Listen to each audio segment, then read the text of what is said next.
மழைய அனுமதி கொடுக்கிறது அரசு, மழை உடைக்க வெடிமருந்து கொடுக்கிறது அரசு, கிரஷர்ல அரைக்கிறதுக்கு அனுமதி கொடுக்கிறது பொதுப்பணித்துறை, நீர்வளத்துறை. ஆனா நாங்க பணம் கொடுத்து வாங்கிட்டு வர எம்சாண்டை எடுத்துட்டு வர லாரி உரிமையாளர் ஏன் தண்டிக்கப்படுறார்?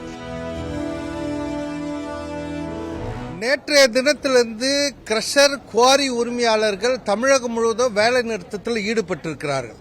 இதில் லாரி உரிமையாளருக்கு எந்த சம்பந்தம் இல்லை. இருந்தாலும் மிகப்பெரிய தட்டுப்பாடு. தமிழகத்தில் ஒரு ஆண்டுக்கு மேலாக மணல் விற்பனையே இல்லை. அரசு தவிர ஒரு புடி மண்ணு கூட யாரும் விற்க முடியாது.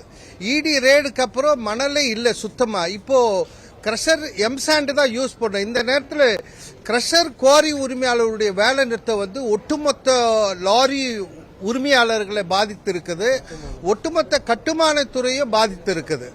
ஆகவே இந்த நேரத்தில் அரசு ஏன் மணல் விடக்கூடாது என்பதை வலியுறுத்தல் வரையில நாங்கள் முதல்வர் அவருக்கு இன்னைக்கு கடிதம் கொடுத்துருக்கோம். இது மாதிரி மணல் உடனடியாக விட வேண்டும். மணல் மூன்றாவது நபர் இல்லாம அரசே நேரடியாக அந்த ஊர் மக்களை வைத்து மேனுவலா அள்ளி டிராக்டர்ல போட்டு வெளியேற்றாந்து கொட்டணும். அப்படி கொட்டும் போது நீராதாரம் பாதிக்கப்படாது, அதிக ஆழம் நோண்டப்பட மாட்டாது, மணல் கொள்ளை இருக்காது. ஆகவே இயந்திரமே பயன்படுத்த மாட்டோம் என்பதை முதல்வர் அறிவிக்க வேண்டும். அப்பதான் மணல் கொள்ளை இருக்காது. ஊர் மக்கள் முன்னிலே மணல் எடுத்து வெளியே கொட்டி அதுக்கப்புறம் லாரியில அரசு டிஎன் சாண்ட் மூலமா மணல் விற்பனை செய்யணும். ஆகவே ஏன்னா எம்சாண்ட் இப்ப 600 ரூபா வித்திருந்த எம்சாண்ட் இப்ப 1200 ரூபா, டபுள் 2 மடங்கு ஆயிடுச்சு. ஆகவே இது செயற்கையான ஒரு தட்டுப்பாடை உருவாக்கி இருக்காங்க. அரசு உயர்த்தி இருக்கிறது ஒரு டன்னுக்கு 30லேருந்து 40 ரூபா, இன்னொன்னுல ஒரு 40 ரூபா ஏற்றிருக்காங்க. ஒரு வகையில் பார்க்க போனா 100 ரூபா உயர்த்தப்பட்டிருக்கு. ஆனா அவர்கள் ஏற்றி இருக்கிற விலையை பார்த்தீங்கன்னா 2 மடங்கா உயர்த்திருக்காங்க. ஆகவே அரசு உடனடியாக எம்சாண்ட் விலையை கட்டுப்படுத்த வேண்டும். அதே நேரத்தில் மணல் விற்பனை துவங்க வேண்டும் என்றதுதான் எங்களுடைய கோரிக்கை.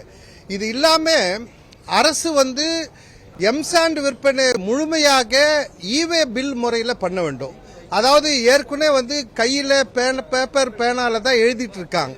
அதை கம்ப்யூட்டர் பில்லிங்க ஈவே பில்லிங் பண்ண வேண்டும். ஓவர்லோடு ஏற்றக்கூடாது என்பதுதான் எங்களுடைய கோரிக்கை.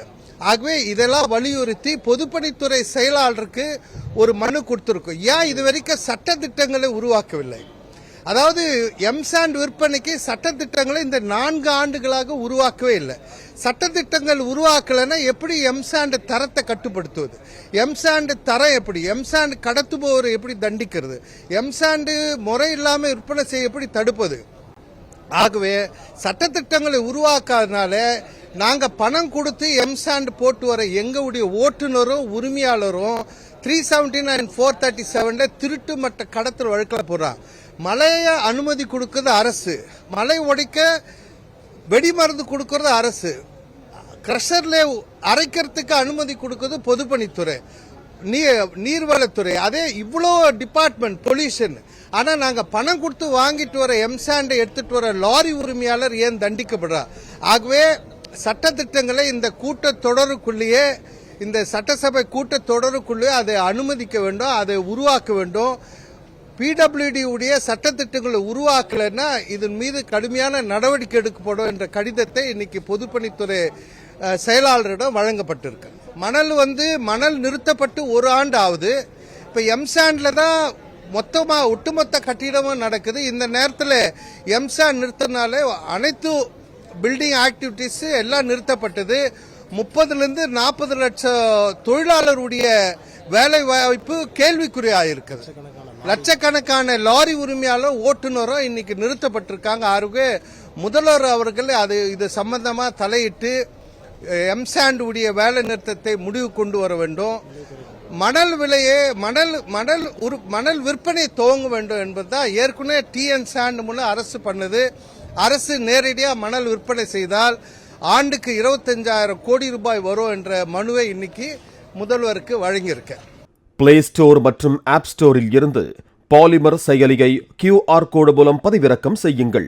செய்திகளை உடனுக்குடன் பெறுங்கள்.